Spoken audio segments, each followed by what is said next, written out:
3, do verso 6 ao verso 13. A gente tem acompanhado, né, todos nós aí já cansamos, né? A gente percebeu que de um tempo assim, de anos para cá, como o noticiário mudou, né? 90% das notícias são ruins, né? É só desgraça acontecendo, né? Que a gente antes falava do jornal Pinga Sangue, né? Agora não é o jornal, é a TV mesmo, é o tempo inteiro, é esse estilo, né? Eles exploram também isso, mas é uma coisa que está acontecendo, né? Então a gente vê que o mundo carece de boas notícias, né? O mundo carece de boas notícias. A gente só vê praticamente coisas ruins, e a gente vai vendo aí as chacinas nos bairros, a gente vai vendo aí a polícia enfrentando, né, o crime organizado, a gente vai vendo aí a desestrutura da família, como está frequente filhos sendo abandonados, sendo maltratados, né? Bem o conhecimento, filhos se levantando contra os pais, né? Namorado matando o namorado, né? Noivo some, depois vai descobrir que estava envolvido. Isso é coisa do dia a dia, né? Então a gente percebe que as notícias são ruins, e quando a gente recebe uma boa notícia, a gente se alegra muito. A gente se alegra de saber, por exemplo, que um amigo que estava doente, aí você fica sabendo que ele está bom, já voltou a trabalhar, já se recuperou, a gente fica contente. Às vezes é um familiar, né, que a gente está passando na casa, ou alguém que é familiar está distante e passou um mau momento, e a gente tem a boa notícia que ele agora arrumou um emprego, né, estava desempregado, que ele agora passou no concurso e agora tem uma perspectiva de vida, né? Que um jovem que estava assim meio sem direção na vida, agora encontrou seu caminho, né? Dali da família, agora já sabe o que vai fazer, já tem uma direção. A gente fica alegre com boas notícias, a gente fica contente de saber muitas vezes que alguém que a gente considera está vindo ao nosso encontro, né? Eu tive, hoje me ligou o pastor José Luiz, que eu gosto muito dele, tive no concílio dele, o Cimei, que é o pastor que veio pregar aqui, que foi o examinador do meu concílio, né? E eles ouviram na vigília a oração pela Ruth, e eles estão tentando, né, que a gente tenha um tempo junto de oração. Então combinamos, se eu for para Sorocaba segunda, nós vamos estar juntos orando lá. E se eu não for por algum motivo, eles vêm para cá para a gente orar junto, né? Então, alegre de saber que alguém está vindo ao encontro da gente no momento de necessidade. Uma boa notícia, né? Uma boa notícia. Eu estou falando isso porque esse texto vai trazer para Paulo uma boa notícia. E essa boa notícia vai inspirar o coração de Paulo. E a gente vai perceber isso na leitura, né? E a gente pode, às vezes, lembrar, né, se nós tivermos essa oportunidade, de lembrar de alguém que participou da nossa vida, que esteve perto da nossa vida e que nos inspirava no que diz respeito à fé, né? Porque às vezes alguém que estava perto nos inspirou com relação à nossa vida profissional, né? Às vezes nos inspirou com relação a qualquer outro setor da vida, mas especificamente a questão da fé. Por exemplo, sempre eu já compartilhei aqui que sempre eu lembro do meu avô, porque ele é a pessoa que eu sempre vi orando, eu sempre vi ele falando de Jesus, sempre vi ele assobiando hinos, ele falando, né? Então é impossível eu não... Até certos hinos que eu canto, eu lembro que ele cantava a melodia, a letra era diferente, mas eu tenho a vida do meu avô como alguém que me inspira, porque eu lembro do meu avô, o desejo que eu tenho é de orar, né? O desejo que eu tenho é de poder ter uma vida que, quando criança, eu olhando para aquele homem, reconhecia que ele era um homem de Deus. Então, inspirando a nossa vida. Então vamos ler o texto? 1 Tessalonicenses 3, do verso 6 ao 13, diz assim: Agora, porém, com o regresso de Timóteo, vindo do vosso meio, trazendo-nos boas notícias da vossa fé e do vosso amor, e ainda de que sempre guardais grata lembrança de nós, desejando muito ver-nos, como aliás também nós a vós outros. Sim, irmãos, por isso fomos consolados acerca de vós, pela vossa fé, apesar de todas as nossas privações e tribulações. porque agora vivemos, se é que estáis firmados no Senhor. Pois que ações de graças podemos tributar a Deus no tocante a vós outros, por toda a alegria com que nos regozijamos por vossa causa diante do nosso Deus, orando noite e dia com o máximo empenho para vos ver pessoalmente e reparar as deficiências da vossa fé? Ora, o nosso mesmo Deus e Pai, com Jesus nosso Senhor, dirijam-nos o caminho até vós. E o Senhor vos faça crescer e aumentar no amor uns para com os outros e para com todos, como também nós para convosco, a fim de que sejam os vossos corações confirmados em santidade, isentos de culpa, na presença de Deus e Pai, de nosso Deus e Pai, na vinda do nosso Senhor Jesus, com todos os seus santos. Amém? Então a igreja de Tessalônica, os irmãos sabem que foi fundada pelo apóstolo na sua segunda viagem missionária. Isso está lá em Atos capítulo 17. Você abre lá em Atos 17, você vai ver a fundação, né, dessa igreja, desse corpo, desses irmãos aí reunidos, né? E agora Paulo recebe notícias desses irmãos, porque ele está afastado depois de muitos anos, recebe a notícia de que eles estavam firmes na fé. Timóteo é que traz essa boa notícia, e essa boa notícia traz então essa inspiração para o apóstolo, né? E ele queria que aqueles irmãos estivessem avançando na vida cristã, estivessem se desenvolvendo, estivessem firmes realmente naquilo que eles tinham aprendido, o próprio apóstolo, aquele grupo, né?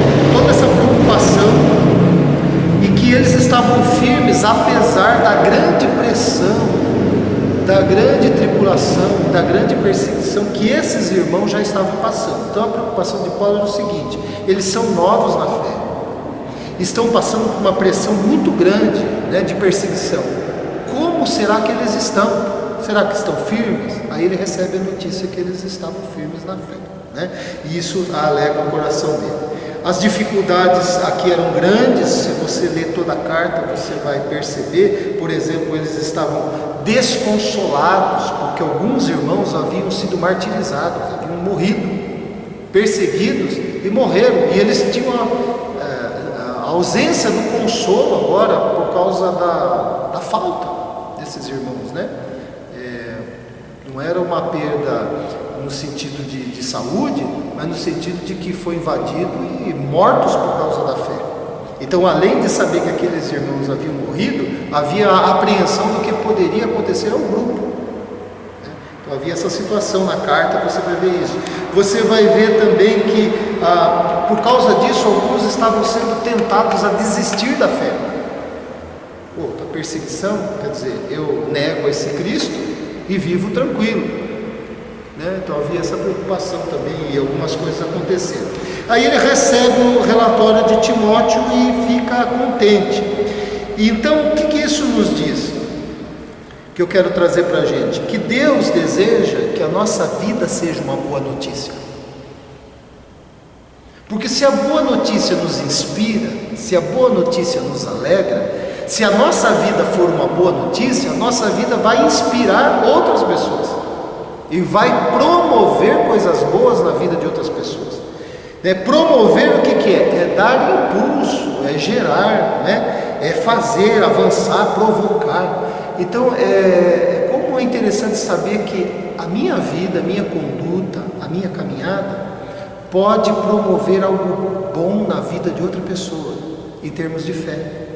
A pessoa olha, apesar das lutas, né? Não é porque vai promover porque tudo está bom na minha vida, não, mas por causa da dificuldade, a gente é observado, né?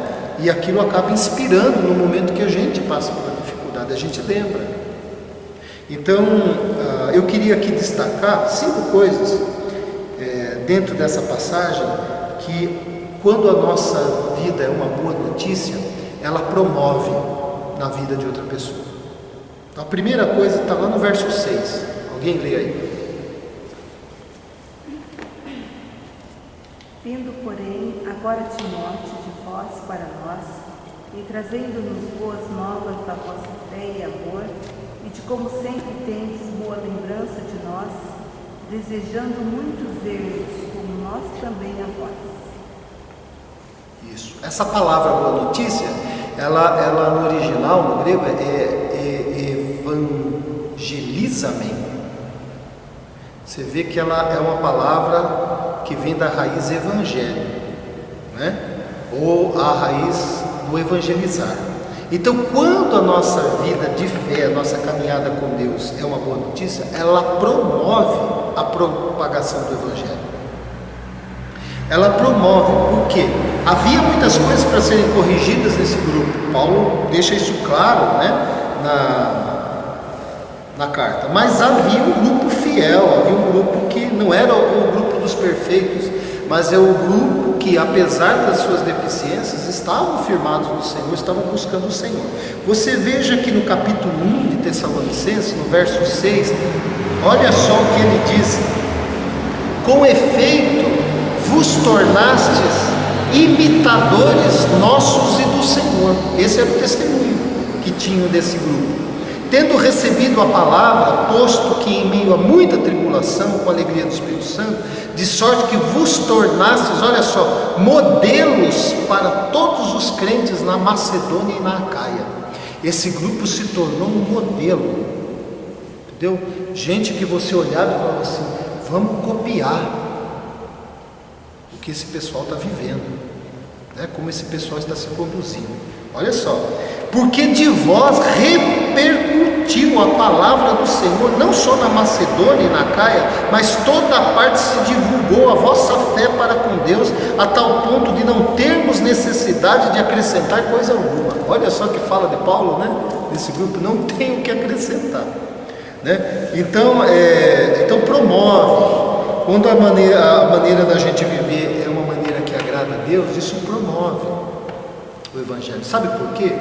Porque a pessoa vai ver que ela tem problema e que você também tem problema, mas ela vai perceber que você não vive murmurando por causa dos seus problemas, que você tem um apoio, uma estrutura, você tem uma base, você tem alguém que você busca. Eu estou sofrendo, está doendo, estou passando a dificuldade, mas eu estou buscando em Deus, Deus vai me ajudar, eu confio, e você está, e isso não é uma brincadeira, isso é um fato, porque Deus ouve as orações e Deus age em nosso favor.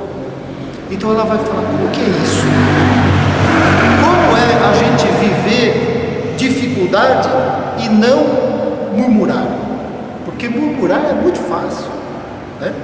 Mas é um exemplo, por exemplo. Como pode a pessoa estar passando por isso, mas ao mesmo tempo enxergo nessa pessoa serenidade, enxergo nessa pessoa paz? O que é que tem aí?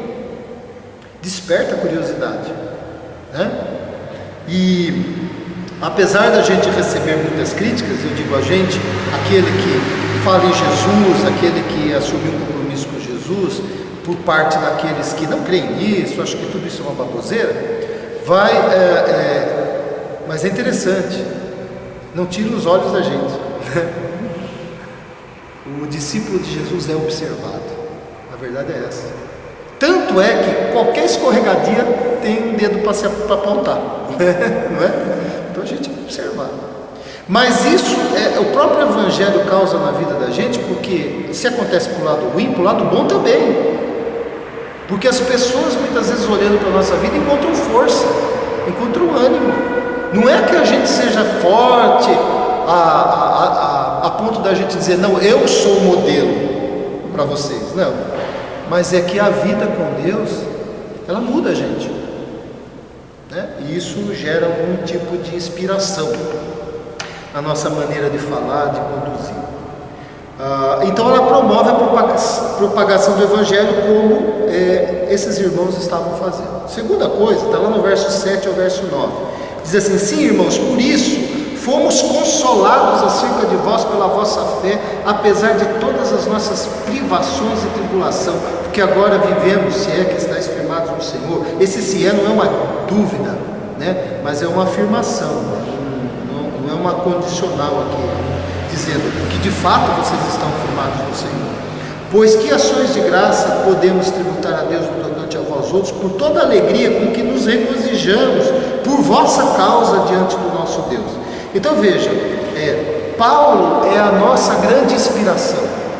Mas olha só como Paulo está dizendo o quê? Que esses irmãos é que inspiravam ele. É interessante a gente pensar, a gente facilmente identifica que Paulo é um agente que promove inspiração para a gente. Sim ou não? A gente olha para a vida de Paulo, para o ministério de Paulo, para quem era Paulo, para o que ele escreveu, o pensamento dele, a sabedoria dele, isso a gente fica, reconhece. Agora, este homem está dizendo que aquele grupo o inspirava. O meu coração é consolado por causa diante de todas as privações e tribulações que a gente tem passado. Como que eu vou agradecer a Deus, tributar a Deus graça, ações de graça, no tocante a vocês, por toda a alegria com que vocês trazem para o meu coração. Então veja, a vida daqueles irmãos inspirava Paulo. A gente dizer que Paulo inspirava aqueles irmãos é muito natural, mas dizer que aqueles irmãos inspiravam a Paulo é uma coisa, né? Dizer que o apóstolo Paulo inspira a sua vida é uma coisa. Agora, se Paulo tivesse vivo, dizer que você inspira a vida de Paulo, a gente ia falar, poxa vida, né? Mas é assim, você não sabe, mas às vezes a vida da gente está inspirando. E não é só questão de igreja, não. Lá no trabalho, a pessoa está olhando, está vendo que existe algo que é real, que faz parte da sua vida e que aquilo faz com que você enfrente as coisas de uma maneira diferente dela. E ela encosta e acaba buscando. O pessoal não gosta muito de usar essa palavra, mas eu não tenho problema com essa palavra, porque a gente é composto disso. Ela acaba aproveitando essa energia. Os crentes não gostam de falar de energia, mas nós temos energia. Nosso corpo possui energia. A gente sente. Quem aqui já não percebeu de entrar num lugar que a gente diz assim, nossa, o lugar está carregado, né? De tanta contenda, de tanta briga, de tanto ódio, a gente chega num lugar e se sente mal. Aquela energia está presente. Como também quando você entra num lugar cheio de bondade, cheio de coisas boas, você também percebe. A gente percebe isso. A gente percebe quando o outro não abriu a boca que ele está triste. O que é isso? Então eu não tenho problema com isso, porque nós temos. Nosso corpo possui. A ciência já comprovou isso. Não tem por que negar. Então veja só.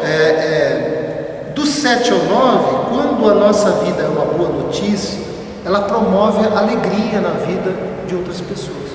É o que Paulo está dizendo desses irmãos aqui. Eu fico alegre, né? Ele diz aqui no verso 5, pois que ações de graça podemos tributar a Deus no tocante a vós outros, por toda a alegria com que nos regozijamos por vossa causa. Olha, toda alegria que nos regozijamos é até redundante. Ele está falando de regozijo e alegria, né? De tanta alegria com que nos alegramos. Ele muda a palavra, mas é a mesma coisa, né? Então promove a alegria na vida das outras pessoas. Isso é importante. Por quê? Porque se a sua vida é uma boa notícia dentro da sua casa, você promove alegria para o seu esposo. Você promove alegria para a sua esposa. Você promove alegria para os seus filhos. Você inspira.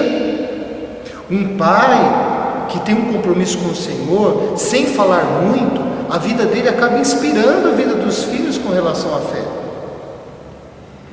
Em termos de casamento, lá Pedro vai dizer assim: se você, mulher, é casada e o seu marido não aceita o evangelho, não quer saber disso, não fique que nem uma matraca com a boca aberta, falando, que nem uma gralha. Não, o seu procedimento vai produzir o interesse dele pelo evangelho, porque ele vai ver a mulher bondosa porque ele é casado, ele vai ver que nela há alguma coisa diferente, que existe o amor de Cristo no coração dela, que existe paciência, que existe respeito da parte dela para com ele, que existe o amor para com a casa, com os filhos, com o lar, com as coisas, que existe seriedade, que existe honestidade, que existe fidelidade, que existe lealdade. Isso inspira.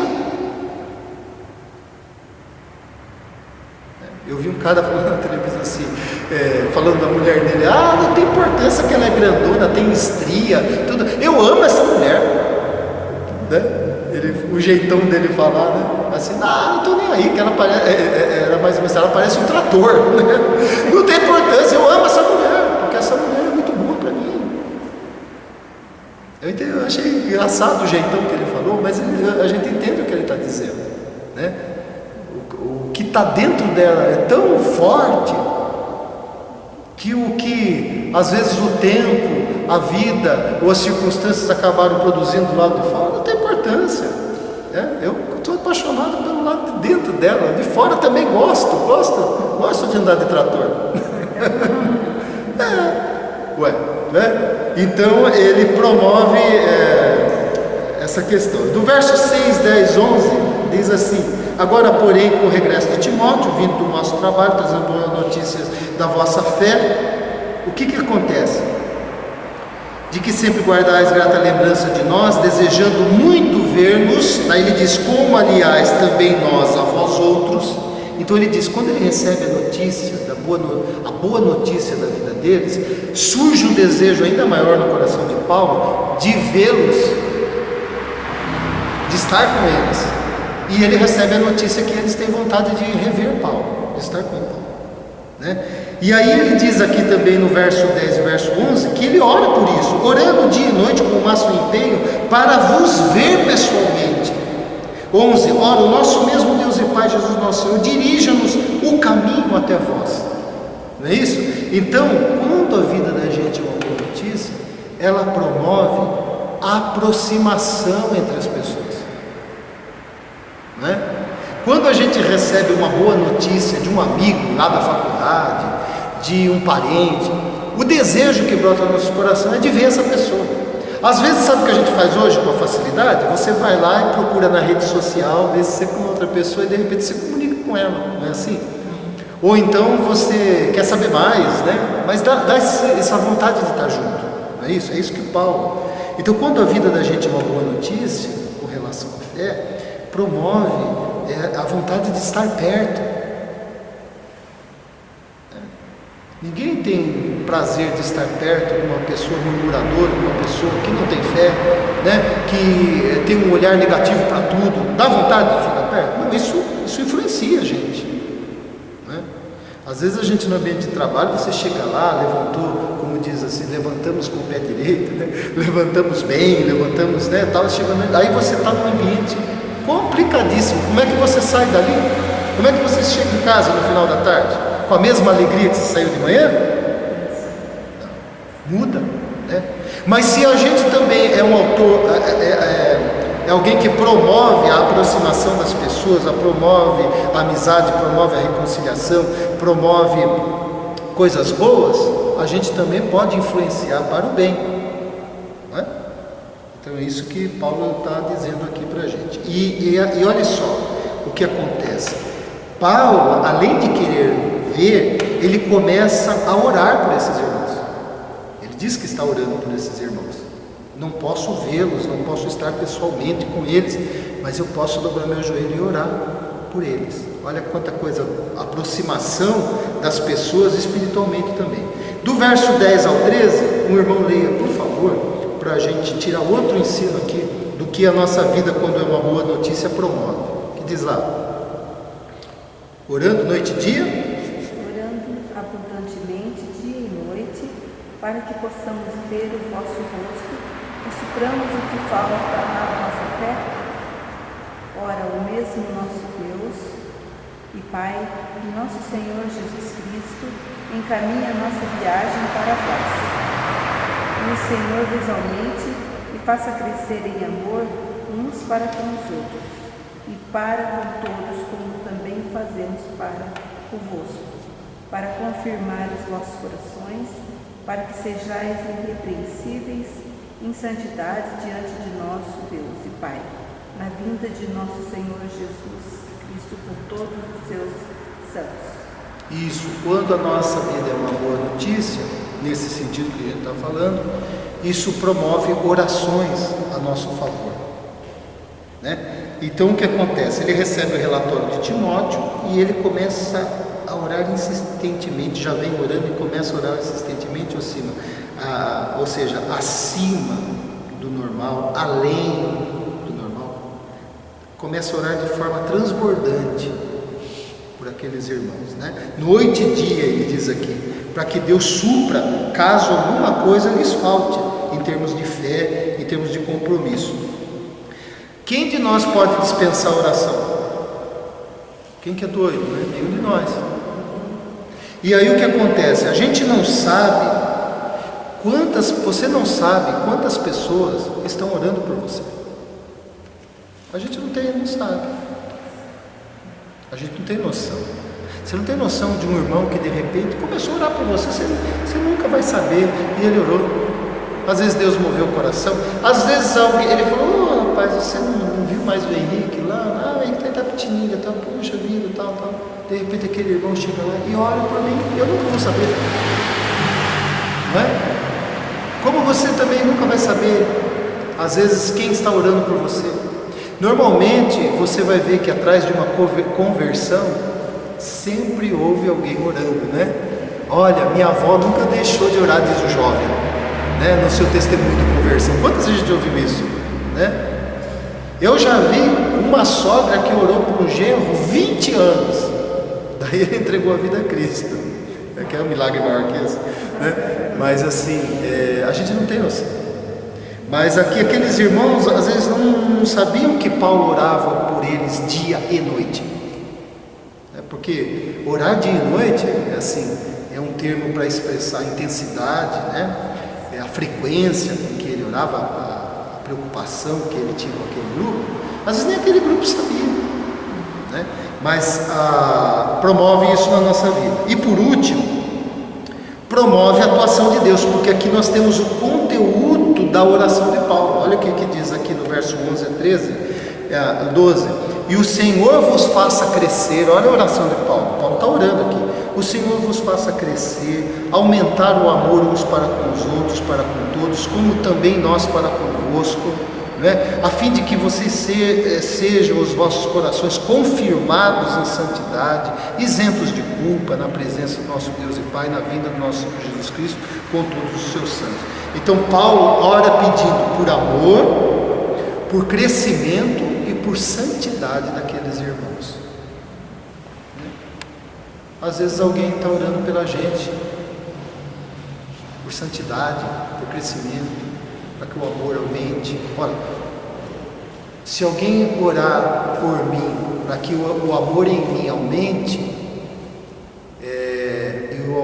e esse amor aumenta, puxa vida, como é bom, né? Como é bom. E às vezes a gente não sabe por que a gente está sendo transformado, né? A gente começa a perceber que a gente começa a pensar diferente, sentir diferente, olhar as coisas diferentes, não sabe por quê? É alguém que está orando lá. Então promove a atuação de Deus na nossa vida. Paulo orando por aquele grupo para que Deus aumente o amor, para que Deus dê crescimento e para que Deus os preserve em santidade, faça aumentar, os torne irrepreensíveis, isentos de culpa na vinda de Cristo, né? Então promove a atuação. Então eu estou compartilhando esse texto para dizer o seguinte: Deus espera que a sua vida seja uma boa notícia, né? Que a sua vida seja uma boa notícia, e que a nossa vida não seja uma boa notícia na outra cidade, mas seja uma boa notícia já dentro de casa, já nos nossos relacionamentos, já perto da gente, porque nós não temos noção como Deus usa a nossa vida, sem que a gente saiba, na vida de outra pessoa, e como o nosso descaminho, como o nosso escorregão, como o nosso relaxamento na fé, também promove coisas ruins à nossa volta, tristeza à nossa volta, né? A gente fica triste quando um jovem tomou um caminho aí, abandonou tudo da fé, não fica? Não precisa ser um jovem, um pai de família, um senhor, seja quem for. Mas a boa notícia promove coisas boas. Agora, outra coisa interessante é que Paulo está falando isso a respeito de uma comunidade. Nós estamos trazendo para o lado individual, mas aqui, boa notícia era toda uma comunidade. a comunidade de Tessalônica. Você já pensou se a nossa vida como igreja for uma boa notícia na cidade? Quanto bem isso traz para as outras pessoas? Porque nós já sabemos que quando não é uma boa notícia, que promove escândalo, né? Que promove esse lugar eu não vou, imagina, olha só, né? Mas quando é uma boa notícia, puxa, traz interesse pelo Evangelho, né? Interesse pelas coisas. Bom, pelo simples fato de eu andar com Deus, não é? Pelo simples fato de você ser uma pessoa que anda preocupado com Deus na sua vida, preocupado em fazer a vontade dele. A boa notícia não é você escrever um texto a respeito de você mesmo e pôr no jornal. É simplesmente você caminhando com Deus, as letras vão aparecendo, a notícia vai aparecendo e ela vai sendo propagada, porque ninguém pode aprisionar a palavra de Deus. E a palavra de Deus, ela é proclamada através da nossa vida. O que acontece se ela é proclamada pela minha boca e eu não vivo? Traz escândalo. Falando, eu não vivo, olha aí. Não é isso que a gente pensa? Mas quando há coerência, né? Quando há coerência, promove coisa boa. Amém? Queria deixar essa palavra aos irmãos para que a gente olhe para a nossa vida e simplesmente a gente caminhe com Deus e deixa que essa boa notícia ela vai repercutir. É como você dá um toque no sino e ele fica, o som vai sendo levado para lá, para aquele bairro, para outro bairro, né?